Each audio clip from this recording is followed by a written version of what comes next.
On the hour, rugbyleague.com news. Brought to you by Thomson Reuters, the global leader for news.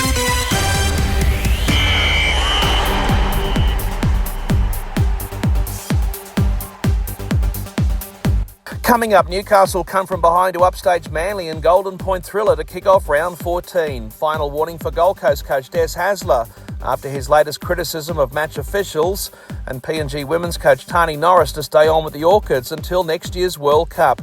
But first up, we've had a remarkable game in Newcastle involving the Knights and Manly. Newcastle at home winning 26-22 in Golden Point, thanks to Kalen Ponga scoring in extra time. In the opening match to round 14 of the NRL at McDonald Jones Stadium, Manly led 16-0 at half-time and seemingly on course to collect the 2 points. But in the second stanza, Newcastle came to life, and off-contract Dane Gagai among their best performers following the passing of his grandmother. Meanwhile, Gold Coast coach Des Hasler is skating on thin ice after getting a final warning from the NRL following his latest criticism of match officials.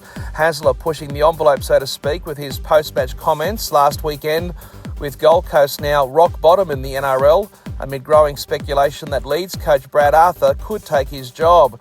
And in Country Rugby League in Queensland, the fallout continues after Central West failed to meet its obligations in sending a rep team away to the 47th Battalion Carnival. The Teamsters had to be a late scratching because too many players pulled out.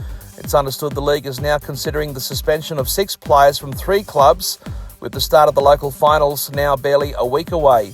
In the UK, Warrington captain George Williams continues to race the clock to be fit for Saturday's Challenge Cup final.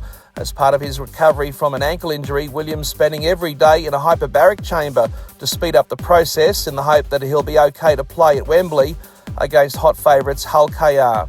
And briefly, Hull FC back rower Oliver Holmes has been forced to retire earlier than expected at the age of 32 because of a knee injury. And finally, in the women's game in PNG, Tani Norris, the current Queensland State of Origin coach, has extended her contract as coach of PNG's national team, the Orchids, who we called last year on rugbyleague.com when we had the rights to the Pacific Championships. I'm Jason Costigan, and that's the latest in news on rugbyleague.com.